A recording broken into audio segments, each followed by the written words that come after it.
Hey, what's going on YouTube? I just picked up this Bulletpoint mounting solutions mount for my cell phone. It's for my 2022 Chevy Silverado, and I'm going to show you guys what I purchased and it inside the truck.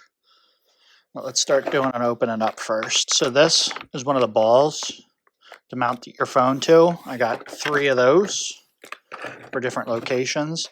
This is for a camera or like a GoPro. This should be, if I'm not mistaken, the mounting arm, which it is. So you got the actual tube itself. They say it's carbon fiber. I don't think that really matters. The actual phone mount itself. Another part of the arm, and you get a nice little sticker in there. Let's put some of this together real quick. You do get this nice aluminum, milled aluminum ball, 20 millimeters if I remember correctly.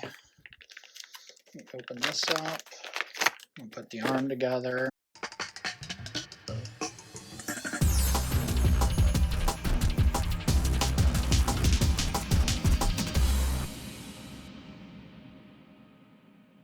So this is the actual mount itself. We're going to open this up.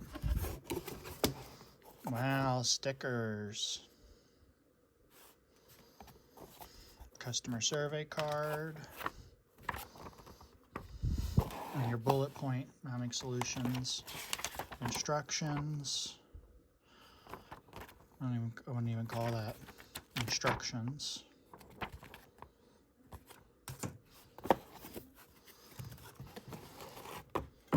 So this is the mount itself.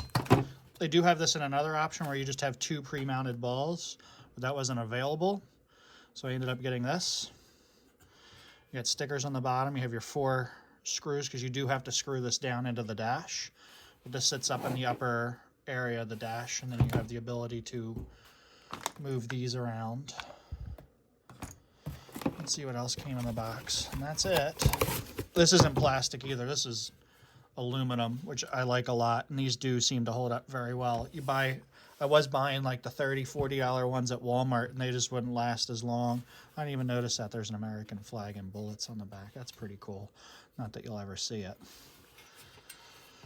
Now let's go get this installed in the truck. Just show you guys real quick where the bracket itself goes. It goes down in here. And then it's nice and flush with it. You still do have a little bit of room back here. I had to remove the liner in it because I'm actually going to be drilling in here.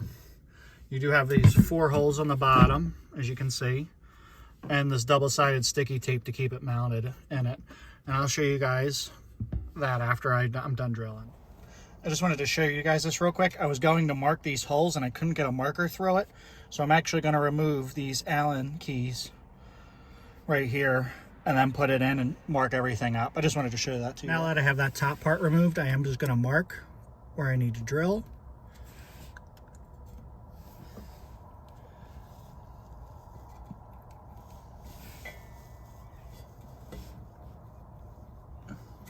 And take this out. You should be able to see them. They're there just enough. I'm going to drill in those spots. This kit did come with a drill bit, and I'm going to make sure I have the right size before I go drilling.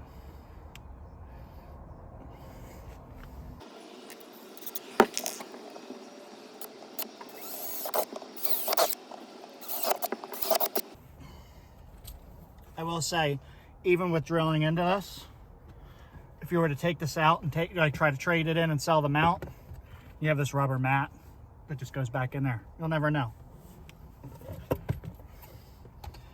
Now that that's installed, I'm going to install 4 of these. These expand as you screw it in. I'm just going to drop those in, clean up a bunch of the stuff in here. We'll get that out of the way. Now that I have the holes drilled, this should line up. And it does. We're just going to put the screws in. Now we know that those line up, I am going to remove the double-sided tape. Now that I have those in, that's in there pretty good. We're going to put the top together, and then I'm actually going to put the top down after it's together. Hang on, let me show you. I'm going to put the top and the balls on it where I want them to be, and I'm going to do test fits of where I want everything before I go mounting this completely down. So right about there is where I'm going to want it. I'm going to take this down. We'll screw it in. Just wanted to show you guys, you want to make sure, I don't know if you can see it, that you mount the balls right. I made the mistake of mounting them on this side, you know, facing me. And just makes your process go a little bit smoother. So I'm gonna now take this and mount that up there and get everything set up, and I'll show you guys what that looks like. So also wanted to point out that when I was about to install this, you need to leave a gap around this, because the way the piece of metal sits under here, if this is too close, it won't allow you to actually mount it. But now that that's out of the way, I'll show you what it looks like. Thanks for watching, guys. If you like this video, like, subscribe, and I will see you in the next video.